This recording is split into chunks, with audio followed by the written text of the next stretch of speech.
Affairs जब हम कर रहे हैं उसके अंदर में हमें कुछ चीजें ध्यान रखनी पड़ेंगी।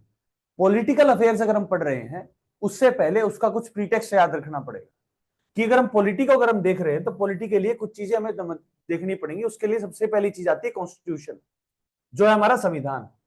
कॉन्स्टिट्यूशन से क्या रिलेशनशिप? वो सेट ऑफ रूल्स जिससे हमारी कंट्री चलेगी उन्हें बोला जाएगा संविधान। और संविधान क्या है? संविधान दो तरह का होता है, एक होता है रिटन कॉन्स्टिट्यूशन, एक होता है अनरिटन कॉन्स्टिट्यूशन। रिटन कॉन्स्टिट्यूशन क्या है? जैसे जो इंडिया का जो कॉन्स्टिट्यूशन है वो पूरी तरह से लिखा हुआ है, वहां पर सेट ऑफ रूल्स है, वो सब कुछ लिखे हुए हैं। और जैसे यूनाइटेड किंगडम जो है वहां पर जो कॉन्स्टिट्यूशन है वहां लिखा नहीं हुआ है, सिर्फ और सिर्फ रूल्स एंड रेगुलेशंस जैसी चलती आ रही हैं उस हिसाब से वो चेंज करते हैं। पहले हमें कॉन्स्टिट्यूशन को पढ़ना पड़ेगा, और कॉन्स्टिट्यूशन दो तरह का है, रिटन और अनरिटन।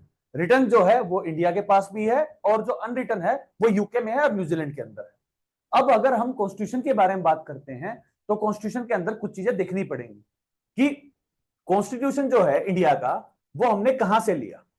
उसके लिए बहुत सारी कंट्रीज से हमने कुछ डाटा लिया। जैसे यूनाइटेड किंगडम से हमने लिया पार्लियामेंट्री फॉर्म ऑफ गवर्नमेंट। हमारे यहां पर पीएम जो है, प्राइम मिनिस्टर जो है, वो मेन पावर होता है, तो वो है पार्लियामेंट्री फॉर्म ऑफ गवर्नमेंट। उसके अलावा हमने फंडामेंटल राइट्स जो लिए वो हमने लिए यूएसए से, और जुडिशरी जो ली वो हमने पास सेंटर और स्टेट तो है, लेकिन सेंटर के पास पावर ज्यादा होती है, स्टेट के पास कम होती है, वो हमने लिया कनाडा से। यूनियन जो बनाई वो मिली कनाडा से। वहीं जर्मनी से हमने, जर्मनी वाले से ली हमने इमरजेंसी, और आयरलैंड से लिए हमने DPSP, directive principle of state policies. आप सबको ये लग रहा होगा कि ये जरूरी नहीं है, ये जरूरी इसलिए है कि जो मैं आपको कॉन्टेक्स्ट में जो पिछले एक साल की जो अफेयर्स में जो 30-35 जो मेन न्यूज हैं वो इनसे कोरिलेट करके ही आप कर पाएंगे। तो डीपीएसपी क्या है? ये हमारे संविधान के अंदर लिखी हुई है, और ये कुछ सेट ऑफ प्रिंसिपल है जिसके हिसाब से गवर्नमेंट को चलना चाहिए। अगर एक गवर्नमेंट को अगर चलना है और पीपल से रिप्रेजेंटेशन में चलना है तो उसके लिए डीपीएसपी होता है। अब हमारा जो संविधान है उसके अंदर में दो शब्द आते हैं, एक होता है रिपब्लिक और एक होता है डेमोक्रेटिक। रिपब्लिक का मतलब यह है कि जो हमारा हेड ऑफ द स्टेट है, जो हमारे हेड ऑफ द स्टेट होते हैं प्रेसिडेंट, वहीं पर्टिकुलर स्टेट जो है जैसे पंजाब है, हरियाणा है, वहां पर उसी के इक्विवेलेंट होता है गवर्नर। पोस्ट सिर्फ सेरिमोनियल है, ज्यादा पावर नहीं होती है, लेकिन जो मेन हेड है वो हमेशा प्रेसिडेंट होगा। स्टेट के अंदर जो मेन हेड है वो गवर्नर होता है। और डेमोक्रेसी है तो डेमोक्रेसी का मतलब ये है कि हम वो इलेक्ट करते हैं। हमारे जो प्रेसिडेंट और गवर्नर हैं, जो प्रेसिडेंट हैं और जो प्राइम मिनिस्टर है, उन सबको हम वोट्स देके इलेक्ट करते हैं। अब आप कहेंगे कि प्राइम मिनिस्टर जब बनता है तब तो हम एमपीज को वोट दे देते हैं, प्रेसिडेंट के लिए तो हम वोट नहीं करते हैं। प्रेसिडेंट को वोट नहीं करते हैं क्योंकि वो इनडायरेक्ट इलेक्शन होता है, वो हमारे एमएलए और एमपीज मिलके एक वोट करते हैं जिसे बोला जाता है कॉलेजियम सिस्टम, इलेक्टोरल कॉलेज। जो इलेक्टोरल कॉलेज का मतलब ये होता है कि इस हिसाब से होगा, इनडायरेक्ट इलेक्शन होगा, उससे हमारा जो प्रेसिडेंट है वो इलेक्ट होगा, इनडायरेक्टली इलेक्ट होगा क्योंकि हमने डायरेक्टली एमपीज को चुना, एमएलए को चुना और उन्होंने प्रेसिडेंट को चुना है, तो हमारी से हो जाती है कि हमने प्रेसिडेंट को चुन लिया। ये तो था हमारा रिपब्लिक और डेमोक्रेटिक। वहीं हमारे अंदर में आप एक देखेंगे कि यूएस का इलेक्शन चल रहा है, वहां पर प्रेसिडेंट जो होता है वो मेन पावर होता है। वहीं जब हम इंडिया की बात करते हैं तो वहां पर पीएम है। ये भी दो फॉर्म ऑफ गवर्नमेंट है, हमारी जो है वो पार्लियामेंट्री फॉर्म ऑफ गवर्नमेंट है और यूएसए के अंदर में प्रेसिडेंशियल फॉर्म ऑफ गवर्नमेंट है। अब जो गवर्नमेंट होती है उसके अंदर में तीन चीजें होती है, एक होती है लेजिस्लेटिव, एक होती है जुडिशरी और एक होता है एग्जीक्यूटिव। अब लेजिस्लेटिव में क्या है, हम जब एमपीज या एमएलए को बनाते हैं वो हमारे लिए डिफरेंट बिल लेके आते हैं, वो जब होगा, जो काम करेगा, उस सबको बोला जाता है लेजिस्लेटिव। वहीं जुडिशरी जो है, हमारे पास जो जज होते हैं, वो हमारे गार्डियन की तरह काम करते हैं कि जो संविधान है वो चल रहा है कि नहीं चल रहा है। वहीं जो एग्जीक्यूटिव होता है, जैसे हमारे केस में प्रेसिडेंट पीएम है और यूएस के केस में प्रेसिडेंट होता है, उन दोनों का काम ये होता है उन सारों को इंप्लीमेंटेशन करना। ये हमारी गवर्नमेंट के मेन कुछ चीजें हैं। हमारे संविधान के अंदर एक और बहुत जरूरी चीज है जिसे बोला जाता है फंडामेंटल राइट्स।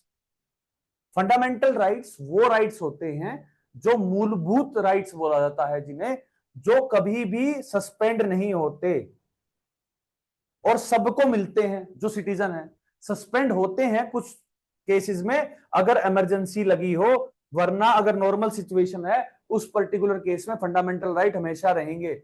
हमारे को ये अधिकार है कि हम कहीं भी जा सकते हैं, हमारे को अधिकार है कि हम अपना राइट टू एजुकेशन है, जैसे इन सब के जो बोला जाता है ये सब है फंडामेंटल राइट्स।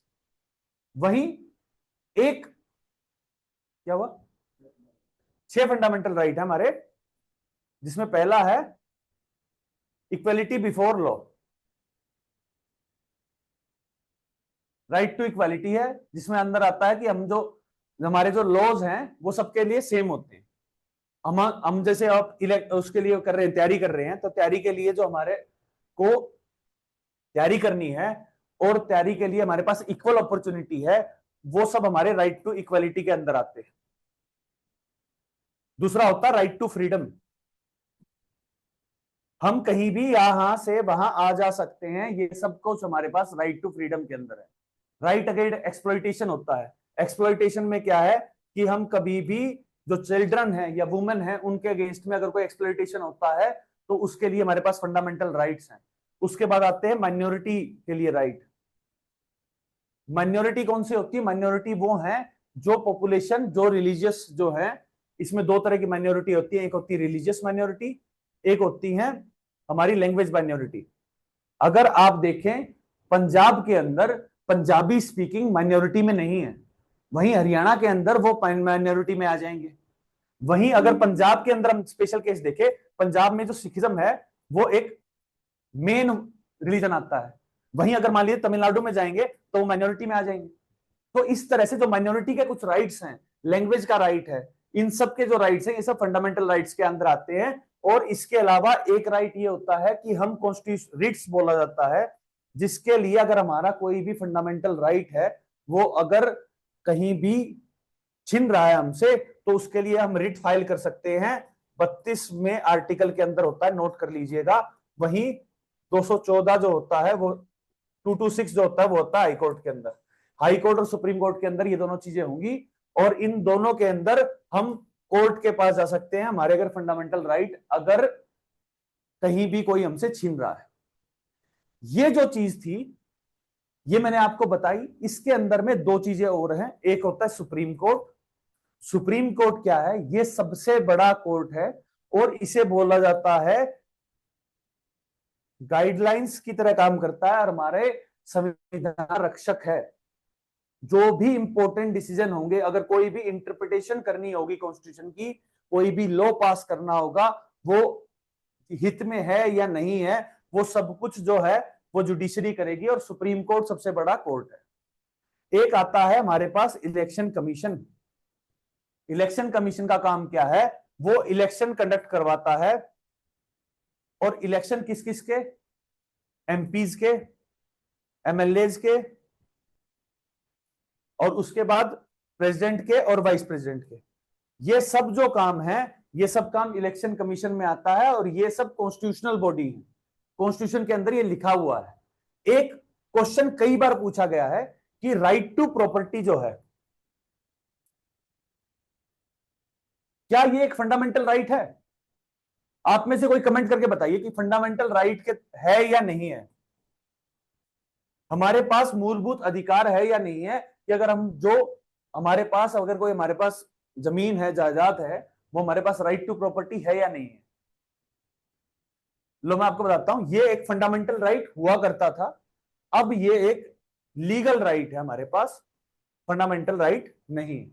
जैसे हमारे पास वोटिंग का अधिकार तो है, वोटिंग का राइट है हमारे पास, 18 साल से ऊपर वाले सबके सब वोट डाल सकते हैं, लेकिन ये फंडामेंटल राइट्स नहीं होते हैं। इसी तरह से एक और चीज होती है फंडामेंटल ड्यूटीज। ये 42nd अमेंडमेंट के साथ आई थी, और इसके अंदर में क्या था कि हमारे पास कुछ काम करना है, हमारी कुछ दायित्व हैं जिनकी जो हमें हमारी कंट्री के लिए करने पड़ेंगे। अब आप सबको मैंने एक कॉन्स्टिट्यूशन का एक ओवरलुक दिया है, जो है कॉन्स्टिट्यूशन के बारे में जो बेसिक जो था वो मैंने आपको बता दिया। अगर आपको इसके अंदर में कोई भी डाउट है तो आप मेरे से पूछिए, क्योंकि उसके बेस पे मैं जो एक साल की जो पिछले पॉलिटिकल अफेयर्स आए हैं वो मैं आपसे डिस्कस करूंगा। अगर है तो कोई मैसेज कीजिए, आप बोलिए।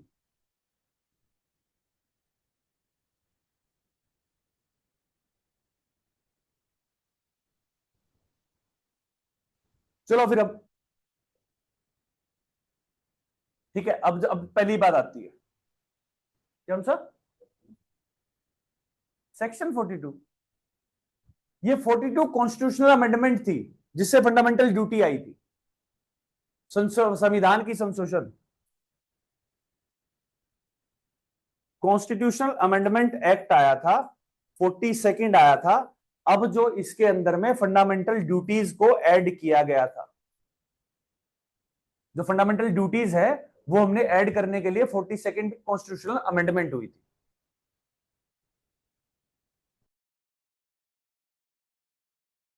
ऐड किया था, सोशलिस्ट भी ऐड किया था, ये सब कुछ उसमें ऐड हुआ था, लेकिन जो फंडामेंटल ड्यूटीज हैं वो उसी से हुई थी। और किसी का कोई क्वेश्चन है?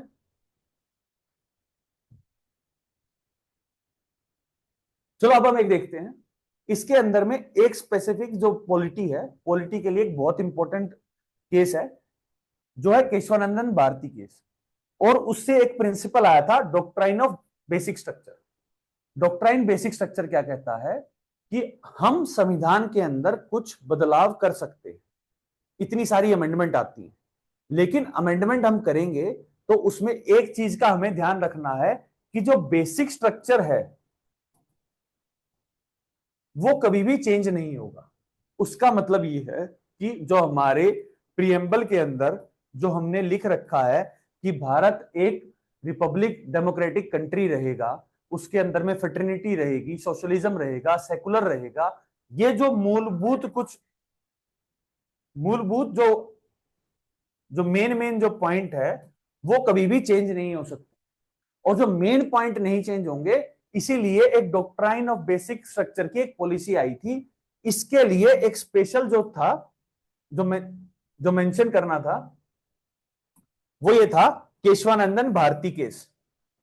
केशवानंदन भारती केस आज तक का सबसे लैंडमार्क जजमेंट है, और यह भी इसलिए किया गया है कि जो केशवानंदन भारती हैं, जो इसमें मेन पार्टी थे, वो पिछले साल ही गुजरे हैं, तो इसलिए न्यूज में था। और इसके अंदर अभी सुप्रीम कोर्ट ने ये कहा है कि जो बेसिक स्ट्रक्चर है वो एज इट इज रहेगा। हम जो भी अमेंडमेंट करते हैं, जैसे अभी अभी अमेंडमेंट आई है कि वुमेन रिजर्वेशन कर दिया, वुमेन रिजर्वेशन करने के लिए हमने अमेंडमेंट तो ले आए, लेकिन जो मूलभूत ढांचा था संविधान का वो अभी भी सेम ही है। इसी तरह से जो केशवानंद भारती केस है, उसके अंदर में बेसिक स्ट्रक्चर का जो प्रिंसिपल था वो आया था, इसीलिए ये बहुत इंपॉर्टेंट था और पॉलिटिकल अफेयर में ये पहली वो थी। अब आता है हमारा दूसरा केस। पंजाब वाले कुछ ज्यादा रिलेट करेंगे क्योंकि पंजाब में आम आदमी पार्टी की गवर्नमेंट है, और आम आदमी पार्टी का एक बहुत बड़ा लफड़ा चल रहा है। वहां पर सीएम वर्सेस एलजी चलता है।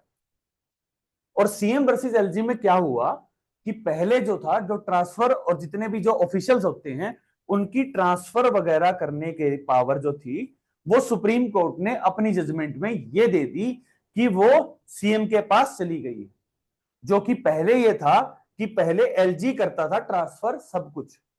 उस पर्टिकुलर केस में जो सेंट्रल गवर्नमेंट है वो एक अमेंडमेंट एक्ट लेके आई, नेशनल कैपिटल टेरिटरी एक्ट, जो 2023 में आया, जिसके अंदर में दोबारा से ये अधिकार दे दिया एलजी को कि एलजी ही सब कुछ ट्रांसफर करेगा।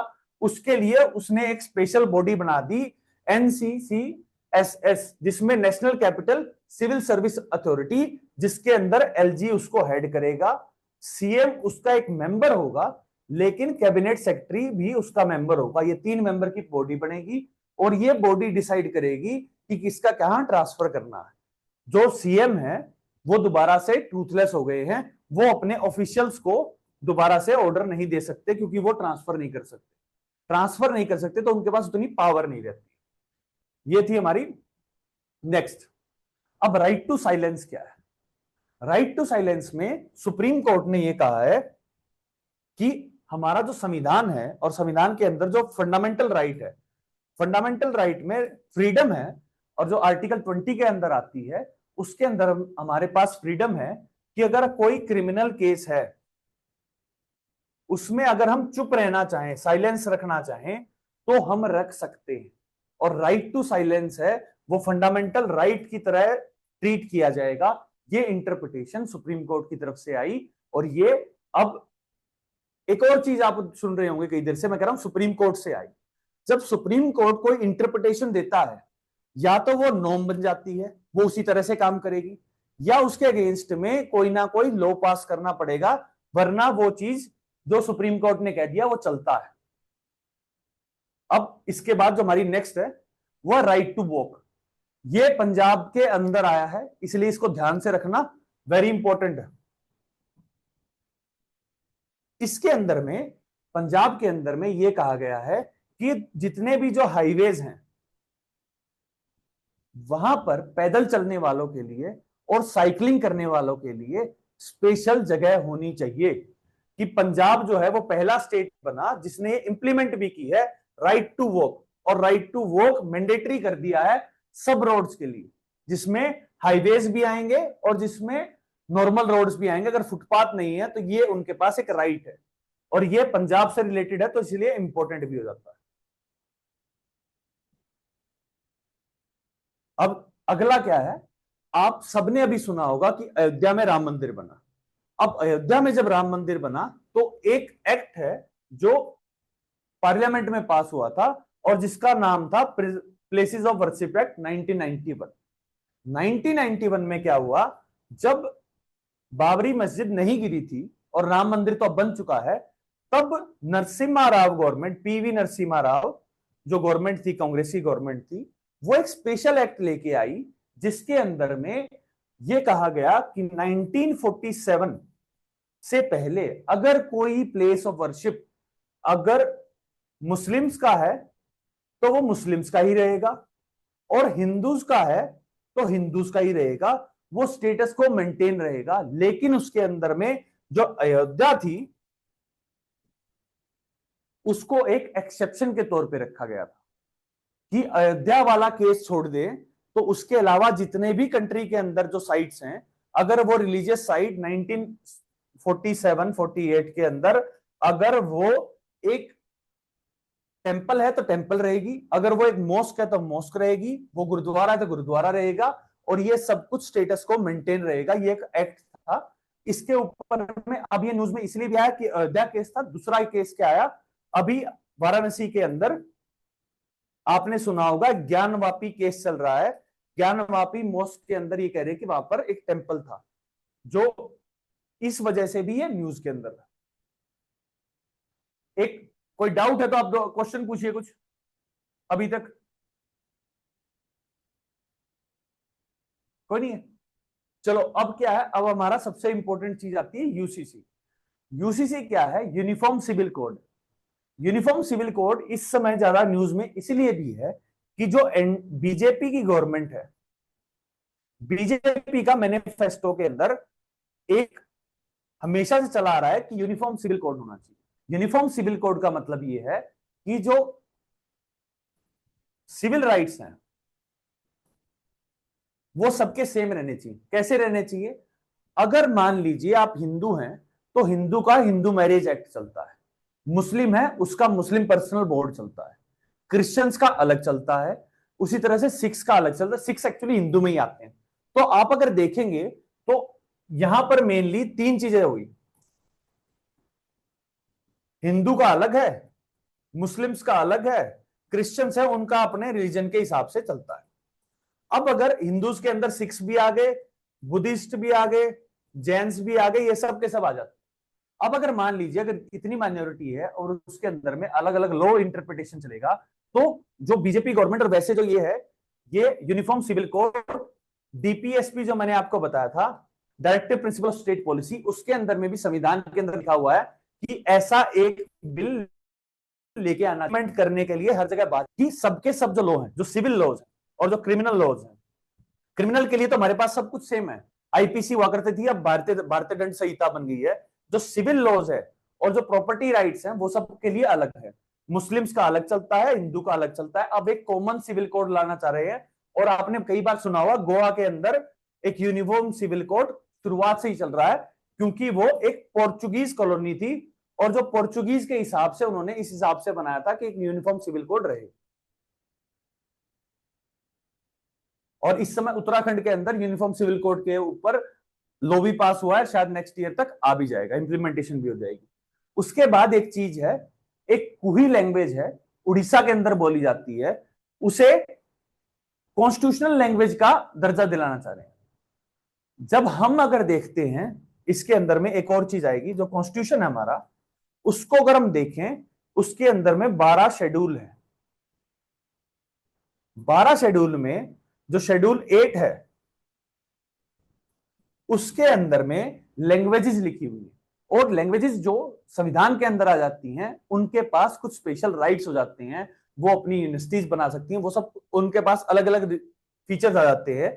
वहां उड़ीसा ने ये कहा है कि जो कुही लैंग्वेज है उसको इंक्लूड किया जाए। तो इसके अंदर में हमें पता लगा टोटल 12 शेड्यूल हैं, 8वें शेड्यूल के अंदर लैंग्वेजेस हैं, जिसके अंदर में उड़ीसा चाहता है कि वो उसके अंदर में इंक्लूड हो जाए। अब आती है हमारी नेक्स्ट है माइनॉरिटी से रिलेटेड, माइनॉरिटी इंस्टीट्यूशन से related.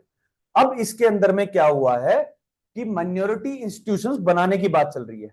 National commission for minority act जो है, जो कमीशन बना हुआ 1992 में बना था, उसने ये कहा है कि इस समय पर जो 6 कम्युनिटीज हैं वो माइनॉरिटी के अंदर हैं, जिसमें आती है Muslims, Jain, Parsi, Buddhist, Sikhs और क्रिश्चियंस। अब इस पर्टिकुलर केस में क्या होता है, रीजनल बेसिस पर भी होता है। रीजनल बेसिस पर कैसे, जैसे मैंने आपको बताया था, पंजाब के अंदर जो सिख्स हैं वो मेजोरिटी के कंट्री में, वो माइनॉरिटी में आ जाती है। वहीं अगर हम जम्मू एंड कश्मीर की बात करते हैं, वहां जो मुस्लिम्स हैं वो मेजोरिटी पॉपुलेशन है, हिंदू वहां पर माइनॉरिटी में आ जाते हैं। इस तरह से होता है। लेकिन ओवरऑल अगर कंट्री के रिस्पेक्ट में देखा जाए, जो हमारी 1.4 बिलियन पॉपुलेशन है, उसके हिसाब से जब हम देखेंगे तो हमें पता लगेगा कि जो माइनॉरिटी हैं वो हमारी है मेनली 6, मुस्लिम, क्रिश्चियनिटी, सिख्स, बुद्धिस्ट, जैन और पारसी। पारसी तो कुछ हजारों में ही बचे हैं। और पारसी में अभी आपने सुना होगा रतन टाटा जी गुजरे हैं, वो एक पारसी थे, टाटा एंड सन्स के चेयरमैन। अब उसके बाद आती है सबसे इंपॉर्टेंट, जिसके ऊपर में अभी बात चल रही है और शायद आ भी जाए आपके पास, वो है नारी शक्ति वंदना कॉन्स्टिट्यूशनल अमेंडमेंट। ये हुई 2023 के अंदर, और इसके अंदर में, इस एक्ट के अंदर में ये कहा गया है कि जो फीमेल्स हैं उनके लिए रिजर्वेशन होगी। रिजर्वेशन कितनी होगी? 33% की। 1/3 जो सीट्स हैं वो रिजर्व हो जाएंगी। किस किस में? एमपीज में, यहां तक कि एमएलएज में भी। और इसके लिए यह कहा गया है कि जो नेक्स्ट डिलिमिटेशन होगी, डिलिमिटेशन क्या है? डिलिमिटेशन क्या होती है? एक प्रोसेस होती है जब पॉपुलेशन के हिसाब से एरिया को डिवाइड किया जाता है। कि पहले एक एरिया था, मान लीजिए एक एरिया है ये, इसकी पॉपुलेशन होगी 21 लाख। वहीं उसके बगल में एक एरिया है, उसकी पॉपुलेशन है 19 लाख। अब क्या होगा कि इस हिसाब से इस एरिया को डिवाइड कर दिया जाएगा कि दोनों की पॉपुलेशन इक्वल हो जाए। लेकिन अब जो नेक्स्ट डिलिमिटेशन होना है, आप सबको पता है इस समय अभी 543 सीट्स हैं लोकसभा की। अब जो डिलिमिटेशन होगा उसके अंदर में ये सीट्स बढ़ जाएंगी, और लगभग लगभग ये अंदाजा है कि 200 से ऊपर जो सीट्स हैं वो लोकसभा के अंदर बढ़ जाएंगी, और लगभग 100 के सीट्स राज्यसभा के अंदर बढ़ जाएंगी। इसी तरह से हर स्टेट के अंदर में भी असेंबली में बढ़ोतरी हो जाएगी। हरियाणा में 90 हैं, उनका अंदाजा 120 हो जाएंगी, पंजाब के अंदर भी 30 सीटें बढ़ जाएंगी, अकॉर्डिंग टू पॉपुलेशन होगा। और जब भी अब अगला डिलिमिटेशन होगा, लेकिन नेक्स्ट जब भी इलेक्शन होंगे, तब ये जो एक्ट है ये इंप्लीमेंटेशन में आ जाएगा, और 1/3 जो पॉपुलेशन है, 1/3 जो सीट्स हैं वो फीमेल के लिए रिजर्व हो जाएंगी। इसके अंदर अभी तक जो रिजर्वेशन होती थी वो सिर्फ दो चीजों की होती थी, एक तो शेड्यूल कास्ट की होती थी और एक शेड्यूल ट्राइब्स की होती थी। अब जो तीसरी रिजर्वेशन जो इसके अंदर में लाई है वो है फीमेल्स की। तो इसके लिए ध्यान रखना, 106 कॉन्स्टिट्यूशनल अमेंडमेंट एक्ट है जो नारी शक्ति वंदना को करता है और जिसके अंदर में फीमेल्स को रिजर्वेशन मिली है। कोई क्वेश्चन है? Is there any doubt?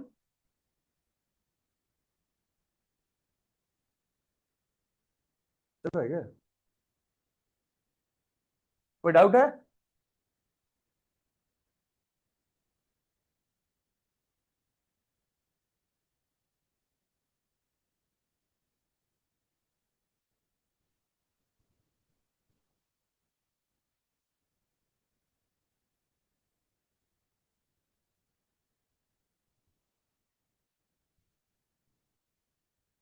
नहीं है?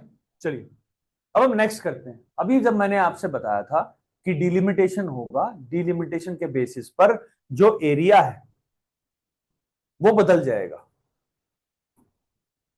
जब आप अगर जब है अभी आप देखेंगे तो कुछ साल पहले तक जो एरिया है वो अलग हुआ करता था एमएलए और एमपी की सीटों का। लास्ट 2009 का जो चुनाव हुआ था लोकसभा का, तब वो सब बदल गई थी, एरिया बदल गया था। इसी हिसाब से अब डिलिमिटेशन कमीशन बनने वाला है और बन चुका है, जिसके अंदर में क्या होगा, डिलिमिटेशन कमीशन का काम यह है कि वो पॉपुलेशन को डाटा को स्टडी करते हुए, जो कि सेंसेक्स भी होने वाला है, अभी अभी जो अभी सूचना आई है कि सेंसेक्स शायद हो जाएगा 2025 और 26 के बीच में सेंसेक्स भी होगा, और उस सेंसेक्स का डाटा को यूज करते हुए नेक्स्ट जो एनपी का इलेक्शन है 2029 में, तब तक डिलिमिटेशन करके प्रॉपरली जो पार्लियामेंट की सीट्स हैं और जो एमएलए और एमपी की सीट है उन सबको हमें डिमार्केट करना है। और जो डिलिमिटेशन है वो आर्टिकल 82 के अंदर भी लिखा हुआ है, जिसके अंदर में हर साल होनी चाहिए। ये अभी बंद है। हमारा जो 84th कॉन्स्टिट्यूशनल अमेंडमेंट था उसके अंदर में हमने बंद कर दी थी, कब के लिए? 2026 तक के लिए। ये वाजपेयी साहब की गवर्नमेंट के अंदर में आया था। अब आता है no confidence motion. No confidence motion क्या होता है? जब कोई सरकार चल रही है तो सरकार के अंदर जब एमपीज और एमएलएज हैं, इसके अंदर में दोनों दोनों गवर्नमेंट आएगी, स्टेट भी आएगी और सेंटर की भी आएगी। जैसे अभी आप सबको पता है कि जो सेंटर के अंदर एनडीए है, एनडीए के पास फुल मेजोरिटी है, लेकिन जो अकेली बीजेपी है उसके पास 240 सीट्स है, उसे अभी भी 31 एमपीज चाहिए। तो अगर मान लीजिए वो चले जाते हैं कि हमें गवर्नमेंट में भागीदारी नहीं चाहिए, अगर वो चले जाएंगे तो सेंटर की गवर्नमेंट माइनॉरिटी गवर्नमेंट हो जाएगी और वो सरकार गिर जाएगी। अब उस पर्टिकुलर मोशन को बोला जाता है नो कॉन्फिडेंस मोशन। अब नो कॉन्फिडेंस मोशन कब आता है? नो कॉन्फिडेंस मोशन किस किस में आएगा? एक तो स्टेट्स के अंदर आएगा, स्टेट में विधानसभा के अंदर, और सेंटर में लोकसभा के अंदर। ठीक है। अब लोकसभा राज्य की विधानसभा के अंदर स्पेशली वहां पर नो कॉन्फिडेंस मोशन ऑपोजिशन लेके आएगी।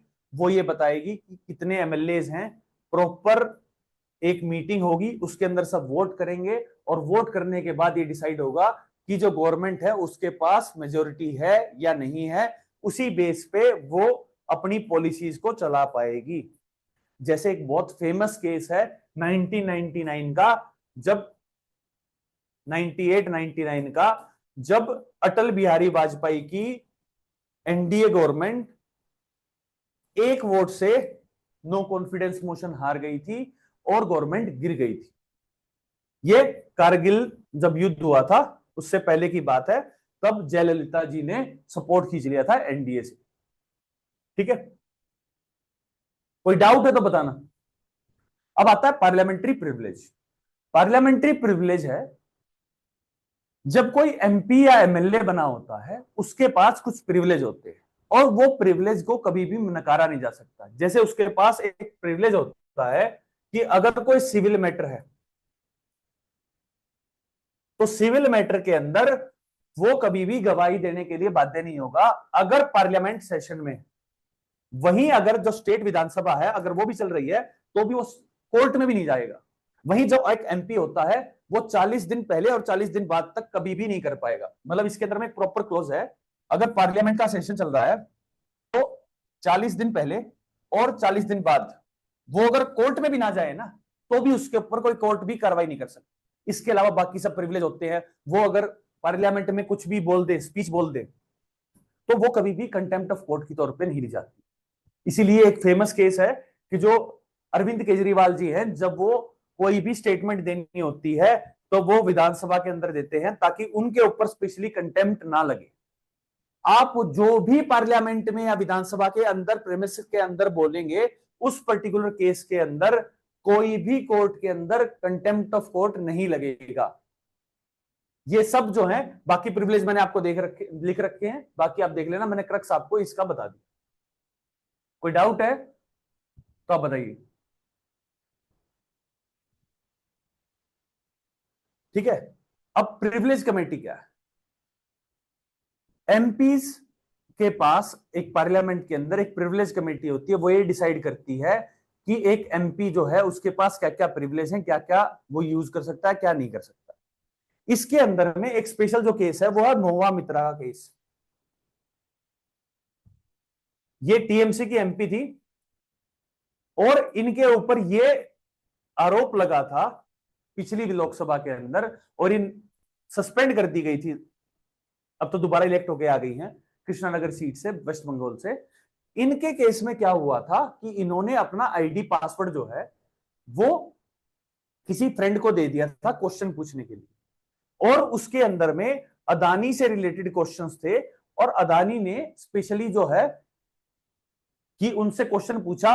और आप जब पार्लियामेंट के अंदर कोई अगर क्वेश्चन पूछ रहे हैं तो उसका डाटा हमेशा ऑथेंटिकेट होगा, 100% श्योरिटी से मिलेगा।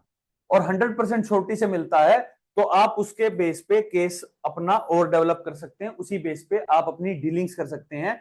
ये उनके ऊपर में केस लगा था और इसी पर्टिकुलर केस में पार्लियामेंट्री कमेटी बनती है और पार्लियामेंट्री कमेटी में लोकसभा राज्यसभा के अंदर होती है, प्रिविलेज बताती है। लोकसभा के अंदर 15 मेंबर की होती है, राज्यसभा के अंदर 10 मेंबर की होती है और ये डिसाइड करती है कि कौन सा क्वेश्चन प्रिविलेज है या नहीं है प्रिसाइडिंग। इसमें कई बार यह भी हो जाता है कि जो आप पिछली उसमें देखा होगा, पिछली लोकसभा के अंदर, राज्यसभा में भी हुआ है, जब वाइस प्रेसिडेंट के ऊपर कुछ तीखी टिप्पणी दी थी, उस पर्टिकुलर केस को भी राज्यसभा में प्रिविलेज मोशन के अंदर जाया जाएगा और उन एमपीज के ऊपर जो एक्शन लिया जाएगा वो हमारी प्रिविलेज कमेटी करती। ठीक है, अब आता है एथिक्स कमेटी।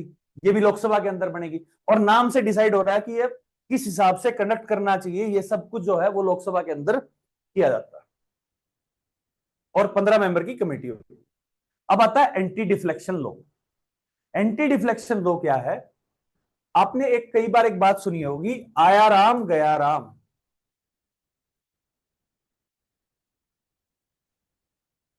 ये हरियाणा के एक एमपी थे गया राम जी, जो एक दिन में 2 पार्टी बदल ली थी इन्होंने और दूसरी पार्टी में जाके मिनिस्टर बन गए थे।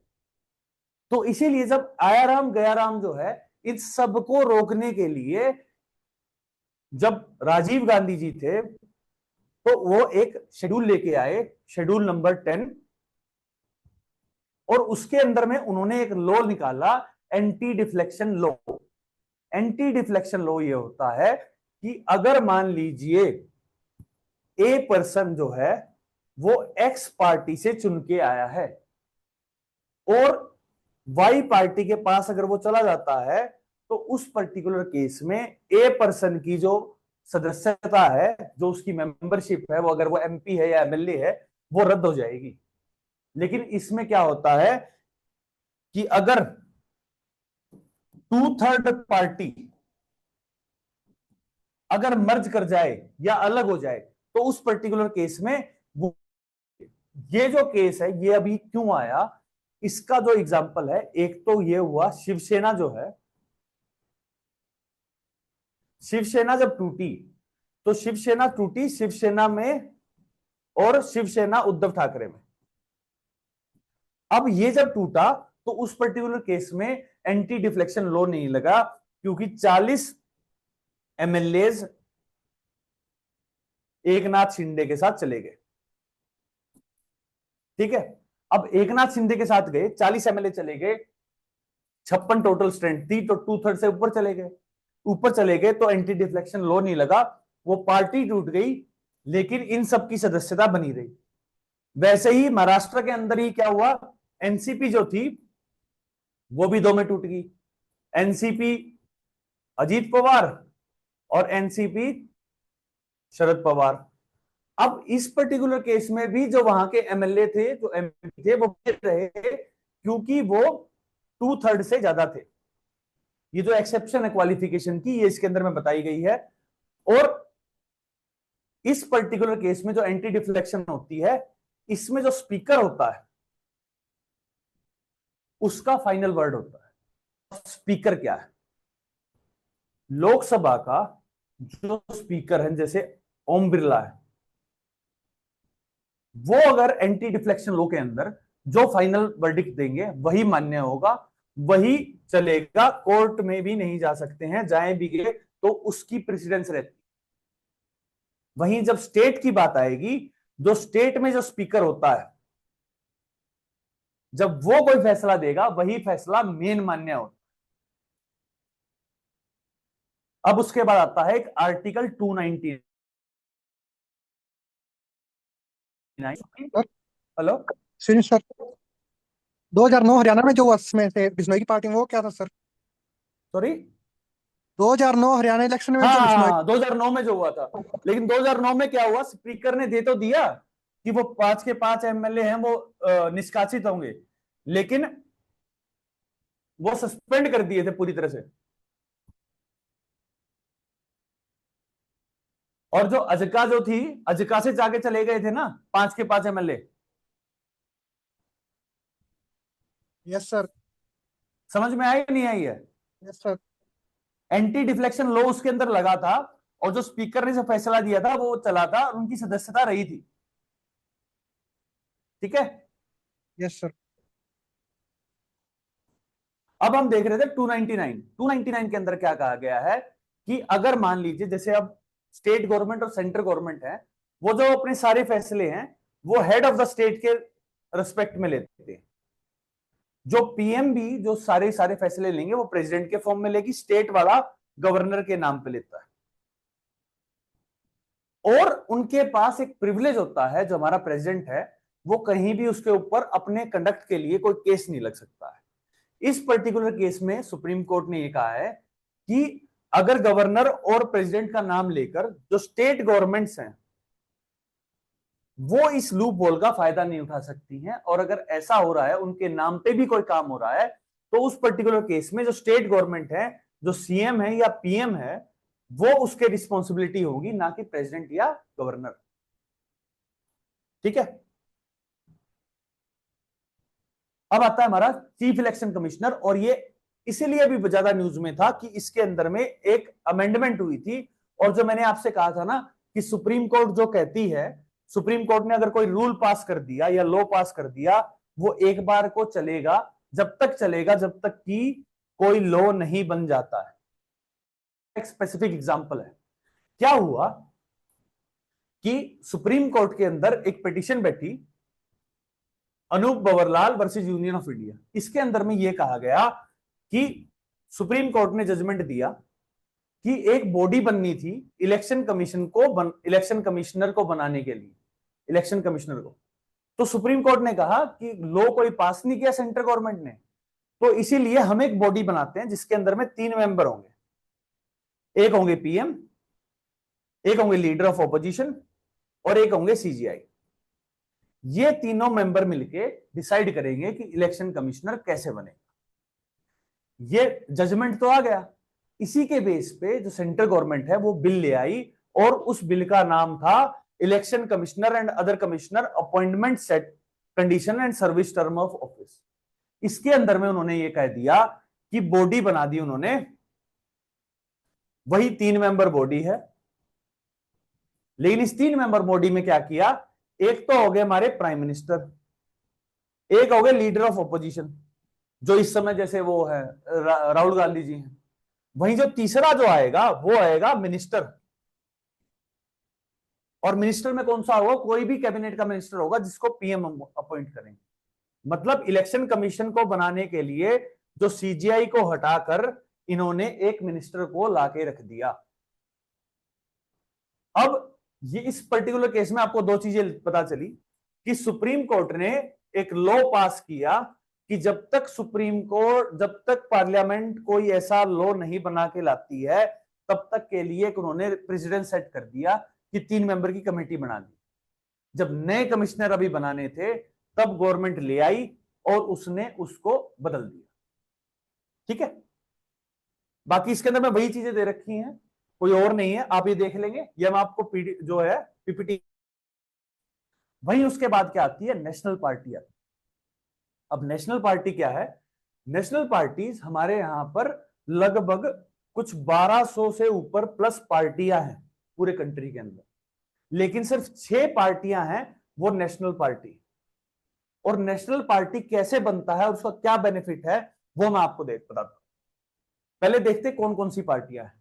बीजेपी है, कांग्रेस है, बीएसपी है, मायावती जी वाली, सीपीआईएम है, एनपीपी है, नेशनल पीपल्स पार्टी है, ये संगमा जी की पार्टी है, कॉमरेड संगमा इसके अब प्रेसिडेंट हैं, और ये मेनली नॉर्थ ईस्टर्न स्टेट्स के अंदर है। ठीक है, और फिर है आम आदमी पार्टी। अब कोई भी पार्टी है, मैंने बताया आपको 1200 से ऊपर पार्टियां हैं, और वो पार्टियां कैसे डिसाइड होती हैं कि वो नेशनल पार्टी बनेगी। अगर मान लीजिए उसने 2% वोट ले लिया हो, 11 सीट ले लिए लोकसभा के अंदर एटलीस्ट, या वो रिकॉग्नाइज हो गई हो एज ए स्टेट पार्टी, कितने स्टेट्स में, 4 स्टेट के अंदर, और या उसके पास 6% से ज्यादा वोट आया।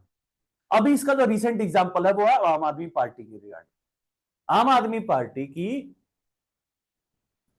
दिल्ली में गवर्नमेंट है, पंजाब में गवर्नमेंट है, उसके बाद उसने उत्तराखंड में और गुजरात में इलेक्शन लड़ा, और उन दोनों जगह उसे 6% से ज्यादा वोट मिल गया। गोवा में भी लड़ा। इतनी जगह लड़ने के बाद उसे 6% से ज्यादा वोट मिल गया 4 स्टेट्स के अंदर, तो वो एक नेशनल पार्टी बन जाती। और नेशनल पार्टी बनने से फायदा क्या होता है, नेशनल पार्टी बनने से उसका जो सिंबल है वो रिकॉग्नाइज हो जाता है, और वो फ्रीज हो जाता है, किसी और को नहीं मिलेगा। जैसे अभी आपने सुना होगा समाजवादी पार्टी है यूपी के अंदर, उसका जो चुनाव चिन्ह है वो है साइकिल। कहते हैं ना वो वहां पे साइकिल चलेगी। वहीं जो टीडीपी पार्टी है आंध्र प्रदेश में, उसका चुनाव चिन्ह भी साइकिल है। अगर ये मान लीजिए समाजवादी पार्टी एक नेशनल पार्टी बन जाती, तो जो साइकिल है वो फिर समाजवादी पार्टी के पास ही रह जाती, टीडीपी से हट जाती।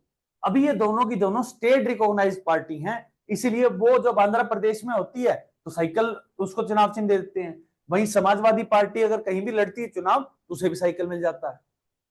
लेकिन अगर इनमें से कोई भी एक पार्टी नेशनल पार्टी बन जाएगी तो दूसरी पार्टी का जो सिंबल है वो छूट जाएगा।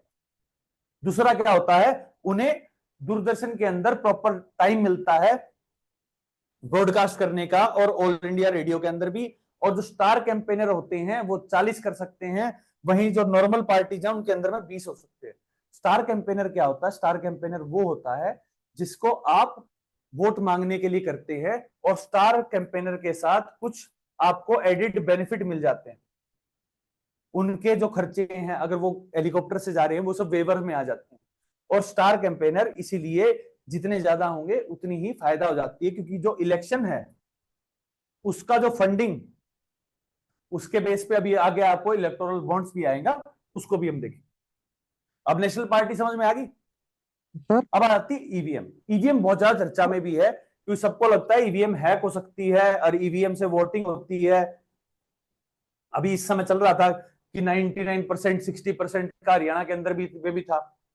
उसके ऊपर मैंने डिटेल्ड एक वीडियो बनाया मेरे आर्डोर चैनल पे, वो भी आप देखना कि क्यों नहीं हो सकता। और इसके अंदर में इलेक्ट्रॉनिक वोटिंग मशीन है, पहली बार केरला में यूज हुई थी। उसके बाद जो 2004 का जो इलेक्शन था लोकसभा का, वो पूरी तरह से पहली बार ईवीएम से हुआ था। तो क्वेश्चन है क्या? ठीक है। अब ईवीएम जो है क्या है? सर जो असम गण परिषद पार्टी है, हाँ, असम में, सर उसका जो चुनाव निशान वो हाथी है, और बीएसपी और नेशनल पार्टी उसका भी हाथी है। फर्क होगा उसमें, देखो। नहीं सर, बाकी दोनों मैं का। एक बात सुनो, मैं भी उसको देख लूंगा। ठीक यस है, सर। ये मैं आपको मैसेज कर दूंगा, क्योंकि यस सर। जहां तक वो होता है ना, जो सिंबल है नेशनल पार्टी का, जो सिंबल है यस सर। वो हमेशा फ्रीज रहता है। Okay sir. आप अगर जैसे जो कमल का फूल है, और जैसे मैंने आपको एग्जांपल बताया ना कि जो साइकिल वाला, ये यस सर। लिटरली फैक्ट है कि जो साइकिल है ना, दोनों की सेम ही टाइप का है टीडीपी यस और सर। एसपी में। जिस दिन अगर मान लीजिए समाजवादी पार्टी अगर नेशनल पार्टी बन जाती है, जिसके चांसेस थोड़े ज्यादा है, अगर वो जिस दिन बन गई, उस दिन टीडीपी से वो चुनाव चिन्ह चला जाएगा। या ओके सर। ऐसा होता है कुछ पर्टिकुलर केस में, अगर जो नेशनल पार्टी है उसकी वहां पर प्रेजेंस बिल्कुल भी नहीं है, इन दैट पर्टिकुलर केस अगर हो सकता है। बाकी मेरे को अभी तक नहीं पता है, ये आपका क्वेश्चन है, मैं वो देख लूंगा और उसके बाद बताता हूं असम गण परिषद में क्या है। ठीक है। Okay sir. अब हम देखते हैं electronic voting machine. Electronic voting machine है, इलेक्ट्रिक उससे चलती है, बैटरी होती है इसके अंदर में। भारत बीईएल बनाती है, और इससे जो हमारी जो वोटिंग प्रोसेस है वो बहुत इजी हो गई है। ठीक है। हैक इसके अंदर में कहते हैं कि हैक हो जाती है, हैक होती नहीं है, इसमें 2 कंट्रोल यूनिट होती हैं, आप इसको देख सकते हैं। ठीक है। वीवीपैट क्या है? वीवीपैट इलेक्ट्रॉनिक वोटिंग मशीन के साथ कुछ कुछ लगाई गई। क्या होता है, अगर मान लीजिए ये आपकी ईवीएम मशीन है, जिसके अंदर में यहां मेंशन होता है, यहां पे आप वोट डालते हैं, उसके साथ साथ एक वेरिफिकेशन के लिए, वोटर वेरिफिकेशन के लिए यहां पर आता है कि किसको आपने वोट किया है, इसे बोला जाता है वीवीपैट। कुछ पार्टीज जो स्पेशली जो ऑपोजिशन की पार्टी हैं वो ये कह रही हैं, आप इसको तो काउंट करते हैं, वीवीपैट को भी काउंट किया कीजिए, ऑथेंटिसिटी बन जाएगी। ठीक है। बल्कि इलेक्शन कमीशन कह रहा है कि ये काउंट होती है, अभी भी काउंट होती है। क्या होता है, हर एक कॉन्स्टिट्यूंसी के अंदर 5 जगह पर 5 ऐसे बूथ होते हैं जहां पर रेंडमली, वहां पर अभी भी ये दोनों की काउंटिंग होती है। अगर कुछ भी डिस्क्रिपेंसी मिलती है तो उस पर्टिकुलर केस में वो इलेक्शन जो है वो नल एंड वॉइड हो जाता है। आमतौर पर ये बिल्कुल सेम मिलती है। ठीक है। फिर है इलेक्टोरल बॉन्ड्स। इलेक्टोरल बॉन्ड्स क्या है? इलेक्टोरल बॉन्ड एक स्कीम लेके आई थी सेंट्रल गवर्नमेंट, और इसके अंदर में क्या कहा कि जो चंदा है वो बॉन्ड के तौर पे देगी, और बॉन्ड भी क्या थे, एसबीआई से मिलेंगे, और एसबीआई जो है वो जो बॉन्ड देने वाला है उसकी आइडेंटिटी को प्रिजर्व करके रखेगी, दिखाएगी नहीं। इस पर्टिकुलर केस में जो सुप्रीम कोर्ट के पास गए, और सुप्रीम कोर्ट ने कहा कि अपनी आइडेंटिटी को रिवील किया जाए। इसके अंदर में पता चला कि कितने कितने बॉन्ड्स आए थे, सब कुछ आया है, और जो इलेक्टोरल बॉन्ड है वो स्कीम है वो बंद कर दी है सुप्रीम कोर्ट ने। इसीलिए जो सुप्रीम कोर्ट है उसको बोला जाता है इंटरप्रेटर और गाइड। जो कॉन्स्टिट्यूशन में जो भी गलत हो रहा है, जो पीआईएल जैसे लगाते हैं ना, पब्लिक इंटरेस्ट लिटिगेशन, वो सब कुछ जो है वो इन ड्यू प्रोसेस में सुप्रीम कोर्ट ने निकाला कि ऐसी प्रोसेस बननी चाहिए जिससे लोगों के लिए काम कर सके। ठीक है। उसके बाद में 2 चीजें हैं। एक क्या है, आपने देखा होगा कि बहुत सारे, जैसे अभी राहुल गांधी जो है 2 बार से चुनाव लड़ रहे हैं, तो 2 ही सीट पे चुनाव लड़ रहे हैं। एक तो है, पिछली बार लड़े थे वायनाड से, और बने लड़े थे अमेठी से। इस बार लड़े वायनाड से और रायबरेली से। तो आपने देखा कि ये 2 ही सीटों से क्यों लड़ रहे हैं? तो ये क्योंकि एक रिप्रेजेंटेशन ऑफ 1951 में इलेक्शन कमीशन के अंदर ये डिसाइड किया गया है कि एक आदमी 2 से ज्यादा सीटों पर नहीं लड़ सकता है। हमारे जो चौधरी देवीलाल जी है, वो एक बार 3 सीटों से लड़े थे, 2 जीत भी गए थे, रोहतक की और सीकर की। और जब वो वाइस प्राइम मिनिस्टर जब बने थे 1989 में, तब वो सीकर से और 3 जगह से लड़े थे प्रॉपरली चुनाव, 2 में जीत भी गए थे। उसके बाद से क्या हुआ कि जो इलेक्शन कमीशन ने ये कहा कि आप 2 से ज्यादा लड़ेंगे, अगर आप लड़ते हैं, अगर आप दोनों सीटें जीत जाते हैं, उसके बाद आप फंड्स देंगे कि अगर आप एक सीट छोड़ रहे हैं तो आप उसके लिए फंड भी देते हैं। और 2 का एक जो नियम है वो लगा रखा है।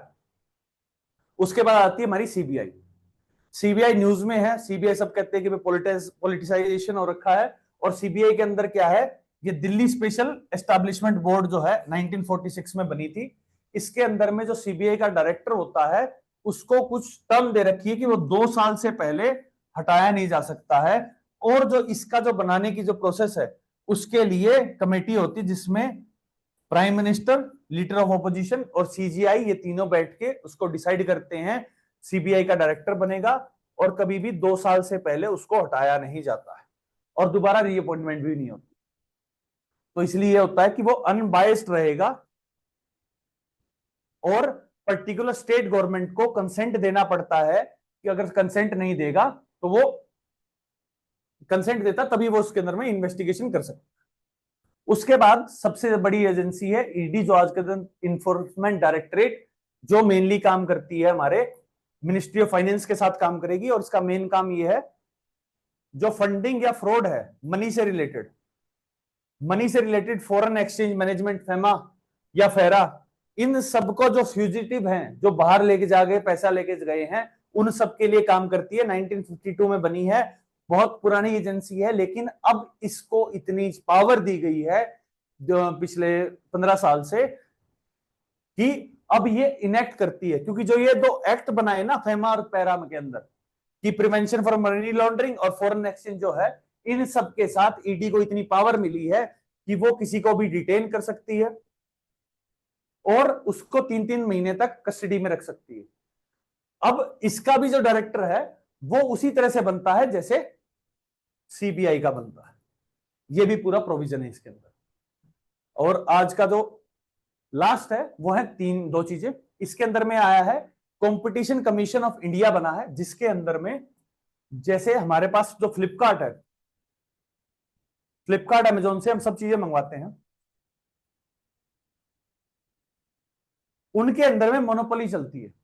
और वो जैसे बिग बिलियन डेज और अमेजोन फेस्टिवल सेल, वो सेल लगाती थी और एक लोवेस्ट से लोवेस्ट प्राइस लेके आती थी। उस पर्टिकुलर केस में कंपटीशन कमीशन ऑफ इंडिया बना है, जिसके अंदर में एक पर्टिकुलर अमाउंट से कम नहीं कर सकते।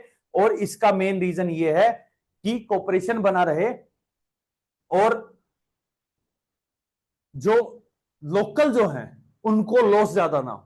उसके बाद आता है ई गवर्न स्टेट, इसके अंदर में केरला जो है, जो सबसे ज्यादा एजुकेटेड है, लिटरेसी रेट में है, वो जो आता है वो ई गवर्न स्टेट है। उसके अंदर में जो सारी जो सर्विसेज हैं वो डिजिटलाइज्ड हो गई। अब ये था हमारा पॉलिटी अफेयर्स।